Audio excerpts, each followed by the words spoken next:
بسم الله الرحمن الرحيم. السلام عليكم ورحمة الله وبركاته. اخوانا عاملين ايه؟ يا رب تكونوا بخير. كل عام وانتم بخير وكل سنة وانتم طيبين، ويا رب يعود عليكم وعلينا الايام بخير وبصحة وبسعادة.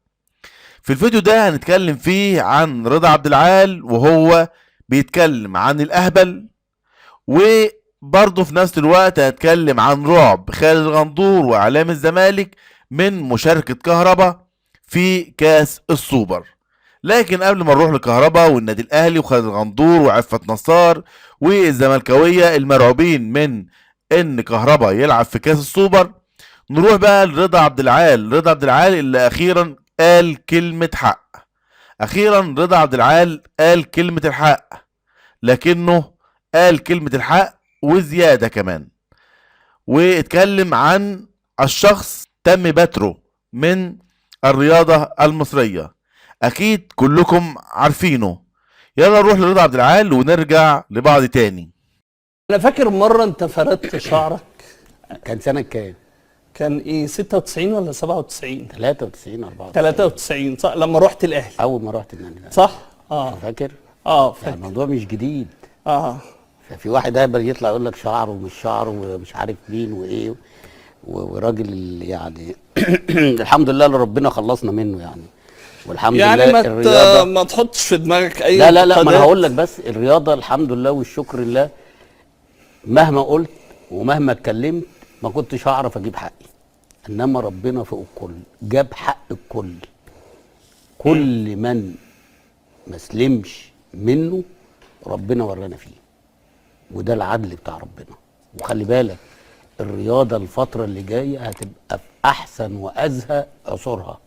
لا هتلاقي فتنة، لا هتلاقي جماهير بتشتم فلان، ولا مش عارف صحفيين بيعملوا ايه، ولا لأن خلاص أنا بكلمك بمنتهى الأمانة، المرض اتبطر، وطالما اتبطر إن شاء الله مش هيرجع تاني.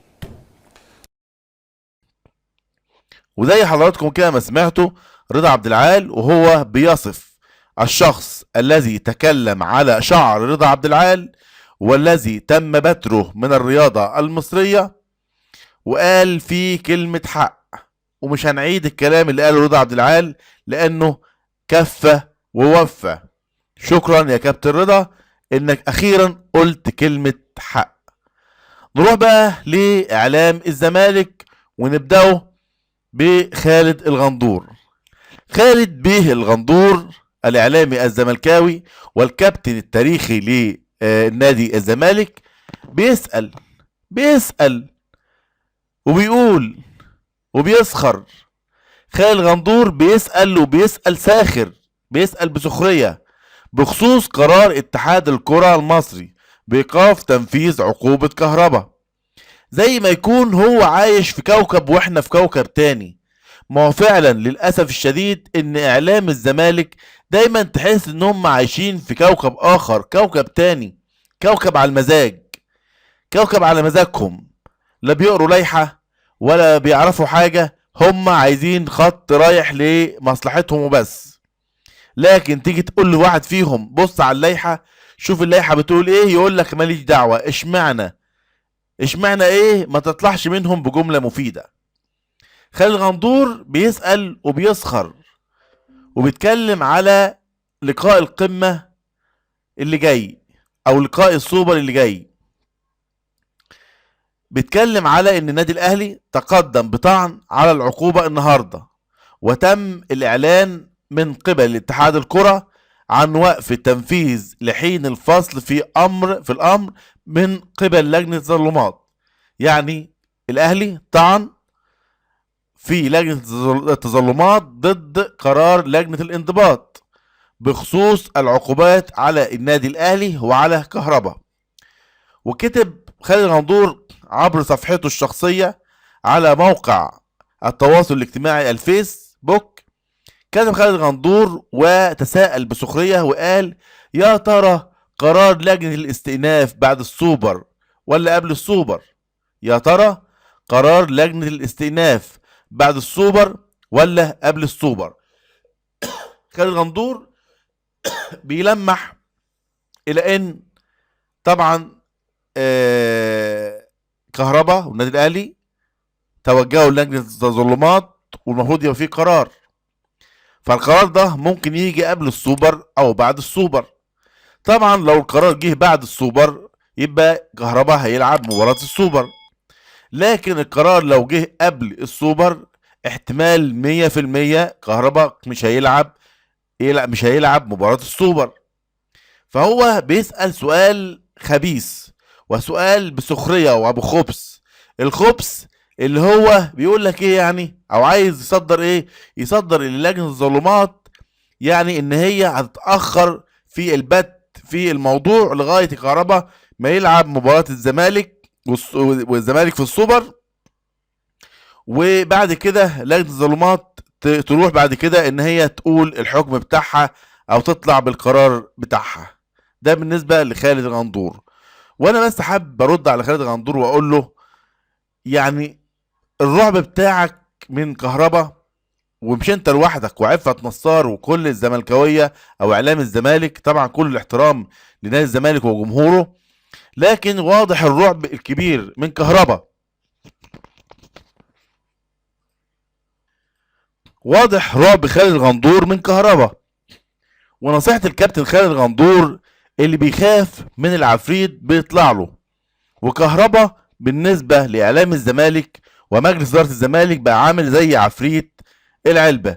ده بالنسبة لخالد الغندور. وعفت نصار اللي قاعد يتكلم ساعة مع الإعلام محمد شبانة، والإعلام محمد شبانة يعني أكتر من مرة بيوضح له إن هو بيستند على معلومات غلط.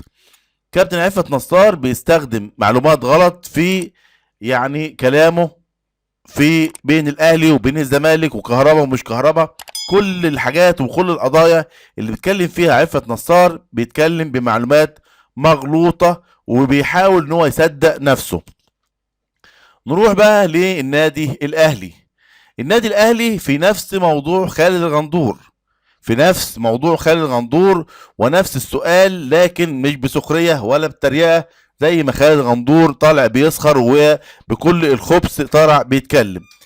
ازاي بقى؟ خالد النادي الاهلي يعني في مصدر مؤكد من داخل النادي الاهلي يعني بيكشف عن وجود نية لدى الإدارة بمطالبة اتحاد الكورة بإصدار خطاب رسمي موجه إلى النادي الأهلي بقانونية مشاركة كهرباء.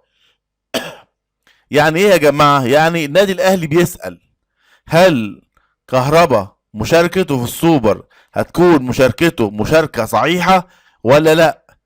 والكلام ما يكونش بالتليفون ولا يكون بالبق، الكلام لازم يكون فيه خطاب أو خطاب رسمي موجه إلى النادي الأهلي بقانونية مشاركة كهرباء لاعب فريق الكرة الأول بالنادي الأهلي في مباريات الفريق المحلية المقبلة، وأولها السوبر المحلي أمام الزمالك. لحين امتى بقى؟ لحين البت في الطعن الذي تقدم به النادي اليوم ضد العقوبات التي التي تم توقيعها على كهرباء. واوضح المصدر ان اتحاد الكوره ابلغ النادي الاهلي بشكل شفهي بقبول طعن النادي، وبالتالي تجميد العقوبات، الا ان الاداره ستطالب بتصريح رسمي وخطاب من الاتحاد بقانونيه المشاركه اذا جاء موعد السوبر ولم يتم الفصل النهائي في الازمه، سواء بتأييد ايقافه او تقليل عدد مباريات العقوبه. ودي هي الاحترافيه في النادي الاهلي، الكلام ما يكونش شفاهه، لازم الكلام يكون بقرار رسمي.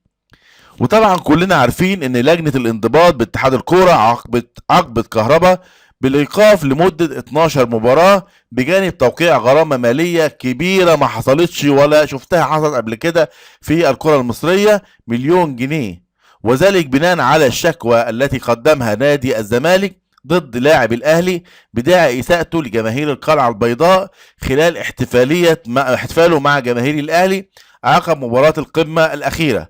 وعلى فكره يا جماعه، لا مراقب المباراه ولا اي حد موجود في المباراه ولا حكم المباراه ولا الفيديو بتاع المباراه فيش اي حاجه جابت الكلام اللي هو تم شكوى بيه كهرباء او المستندات اللي قدمها نادي الزمالك.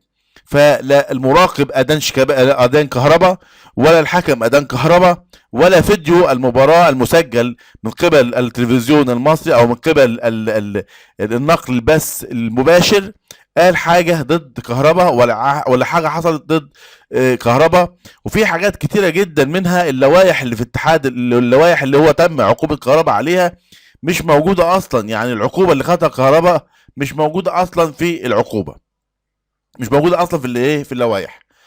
ويسري قرار الايقاف الصادر بحق كهرباء على المباريات المحلية لفريق النادي الاهلي، علما بان اتحاد الكرة سبق واكد ان تقديم تظلم على عقوبة كهرباء يوقف تنفيذ العقوبة بشكل مؤقت لحين الفصل في التظلم.